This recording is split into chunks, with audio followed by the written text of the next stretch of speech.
Hello friends, welcome to Logu channel. இன்றைக்கி நம்ம ஒரு சூப்பரான வீடியோ பார்க்கலாம்.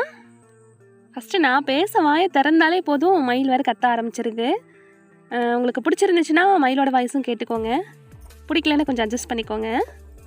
இன்றைக்கி வீடியோவில் இந்த பிக்சரில் பார்த்துருப்பீங்க, அந்த காமாட்சி விளக்கு பாருங்கள் கலரே மாறி போயிடுச்சு. அப்புறம் நார்மலாக தீபம் போடுற அந்த 2 விளக்குமே பார்த்திங்கன்னா எண்ணெய் ஊற்றி அந்த எண்ணெய் பிசுக்கு வந்து அப்படியே பிடிச்சி கிடக்குது. இதில் பார்த்தீங்கன்னா நான் ஃபுல்லாத்தையும் எடுத்ததுக்கப்புறமா தான் நான் தோணுச்சு வீடியோ எடுத்தேன். எடுக்கிறதுக்கு முன்னாடி பார்த்தீங்கன்னா அப்படியே கம் மாதிரி பிடிச்சிருச்சு. நான் என்ன பண்ணிட்டேன், கடையில் வாங்குகிற தீபம் வைக்கிற எண்ணெயும் தனியாக வாங்கி ஊற்றுவேன். அது போக வீட்டிலையே ஆட்டின தேங்காய் எண்ணெய்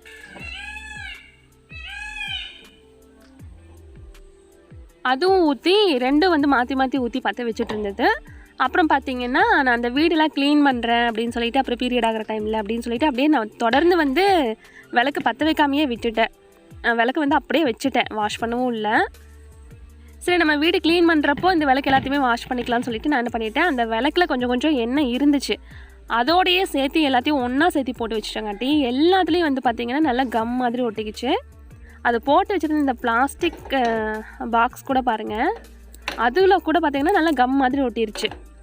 நார்மலாக விளக்கில் ஒட்டியிருந்த அந்த விளக்கோட கலரு கூட வந்து நம்ம நார்மலாக வாஷ் பண்ணி எடுத்துடலாம் போல் இருந்துச்சு. ஆனால் இந்த கம் மாதிரி ஒட்டியிருந்த அந்த எண்ணெய் பிசுக்கு தான் வந்து என்ன பண்ணுறதுனே தெரில.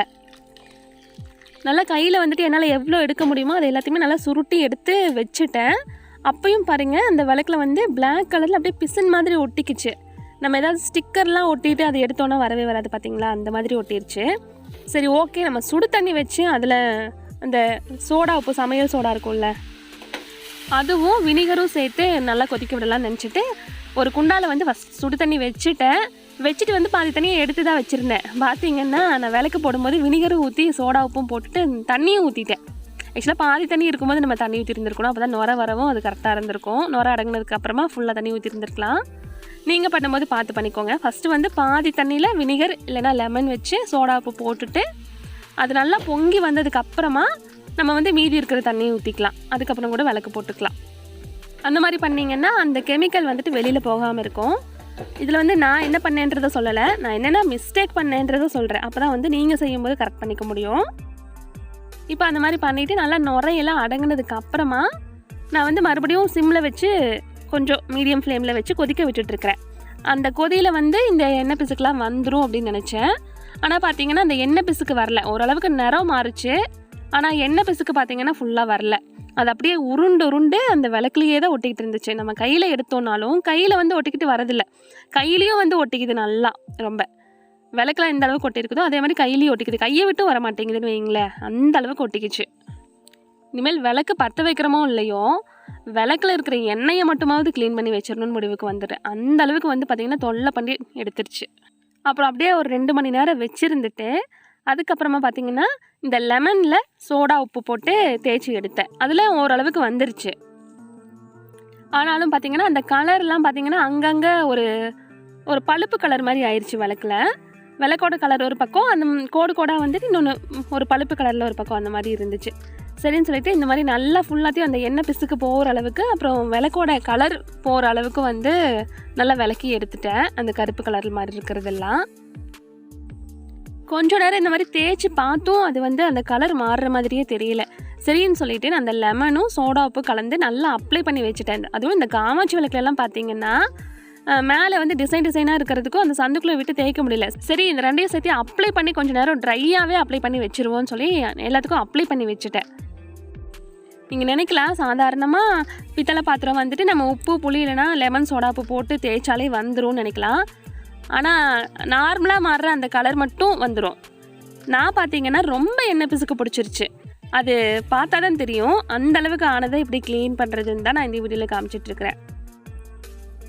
நான் என்ன பண்ணிட்டேன்னா, இது எல்லாத்தையும் அந்த விளக்கை மட்டும் தனியாக வச்சுருந்தா கூட பரவாயில்ல, அந்த விளக்கோடு சேர்த்து பெல்லு அப்புறம் இந்த தூபம் காட்டுறது எல்லாத்தையுமே வந்து அந்த பிளாஸ்டிக் பாக்ஸில் போட்டுட்டேன்.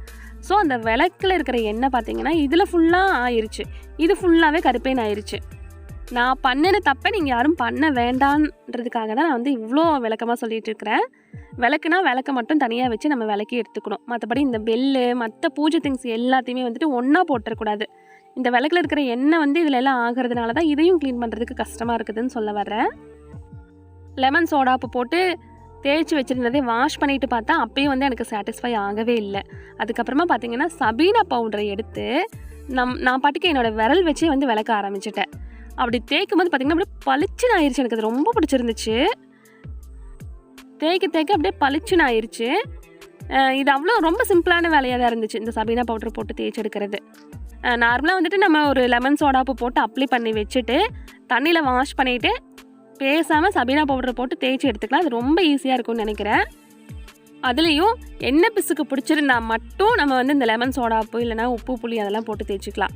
மற்றபடி நார்மலாக இந்த பெல்லு அப்புறம் தூபம் காட்டுறது அந்த மாதிரி சிம்பிளாக இருக்கிறது எண்ணெய் பிசுக்கு இல்லாமல் இருக்கிறதுக்கு வெறும் சபீனா பவுடர் மட்டும் போதும். நீங்கள் அதை மட்டும் போட்டு தேய்ச்சி பாருங்கள். இதெல்லாம் வந்து நல்லா கையிலேயே தேய்ச்சி எடுத்துட்டேன். இந்த காமாட்சி விளக்கு மட்டும் பார்த்திங்கன்னா சின்ன சின்ன டிசைன்ஸ் இருக்கிறதுனால அது கையில் வச்சு தேய்க்க முடியல. அதனால் பார்த்திங்கன்னா பழைய டூத் ப்ரஷ் ஒன்று எடுத்து அதில் சபீனா பவுடர் தொட்டு நல்லா எல்லா பக்கம் தேய்ச்சி விட்டங்காட்டி அப்படியே செம்மையாக பளிச்சுன்னு ஆயிடுச்சு. நம்ம வாஷ் பண்ணி முடிக்கும் போது கூட பார்த்திங்கன்னா அந்தளவுக்கு கலர் தெரியறதில்ல. வாஷ் பண்ணிவிட்டு நல்லா காய வச்சு தண்ணியெல்லாம் தொடச்சி எடுத்துகிட்டு கொஞ்சம் நேரம் ட்ரை ஆனதுக்கப்புறம் பார்த்திங்கன்னா அப்படியே புதுசு மாதிரி பளிச்சுன்னு இருக்குது. நான் இந்த வீடியோவெல்லாம் எடுத்துகிட்டு நான் ஊருக்கு போயிருந்தேன் சஷ்வின் கூட்டிகிட்டு வரதுக்கு. சஷ்வின் வந்துட்டு ஊருக்கு போய் ஒரு 8 நாள் இருந்தால் அந்த கேப்பில் தான் நான் இந்த விளக்கு சுத்தம் பண்ணியிருந்தேன்.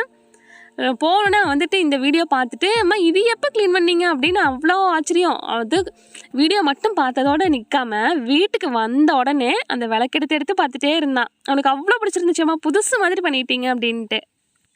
அதையே திரும்ப சொல்லிகிட்டு இருந்துட்டு அப்புறம் ஊரில் இருந்து அவங்க பெரியம்மா வந்திருந்தாங்க. அவங்கக்கிட்டேயும் எடுத்துகிட்டு வந்து காட்டுறான். எனக்கே தெரியாது. அது அவனுக்குன்னு அவ்வளோ சந்தோஷம். அப்புறம் அக்காவும் பார்த்துட்டு பார்த்தீங்கன்னா புதுசு வாங்கினீங்களா அப்படின்னு கேட்டாங்க. க்ளீன் பண்ணும்போது கூட எனக்கு அவ்வளோவா தெரியல. இந்த அளவுக்கு இருந்தது நம்ம இந்த அளவுக்கு தேய்ச்சி எடுத்துருக்குறோன்னு சொல்லிட்டு நார்மலாக வந்துட்டு எனக்கு சாட்டிஸ்ஃபை ஆகிற அளவுக்கு நான் தேய்ச்சி எடுத்தேன். ஆனால் அக்கா வந்து அப்படி கேட்டதுன்னு தான் தெரிஞ்சுது. பாவமே இவ்வளோ பளிச்சுன்னு பண்ணிட்டோமா புதுசு மாதிரி அப்படின்னு சொல்லிட்டு.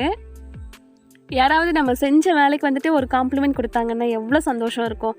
அது எனக்கு ரொம்ப பிடிச்சிருந்துச்சு. நீங்களும் வந்துட்டு இந்த ட்ரிக்கை யூஸ் பண்ணி பாருங்கள். ஃபஸ்ட்டு வந்துட்டு சபீனா பவுடரை மட்டும் போட்டு தேய்ச்சி எடுத்து பாருங்கள். அதில் போகலைன்னா மட்டும் லெமன் சோடாப்பு இல்லைனா வினிகர் சோடாப்பு இல்லை உப்பு புளி அந்த மாதிரிலாம் போட்டு தேய்ச்சிட்டு அதுக்கப்புறமா சபீனா பவுடரு இல்லை பீத்தாம்பரி பவுடர் அந்த மாதிரி போட்டு தேய்ச்சி பாருங்கள். Hello, welcome to my YouTube channel, guys. Today I am going to make a new video, so please whatever. Please I want to reach 1 million likes. So please sarapakara.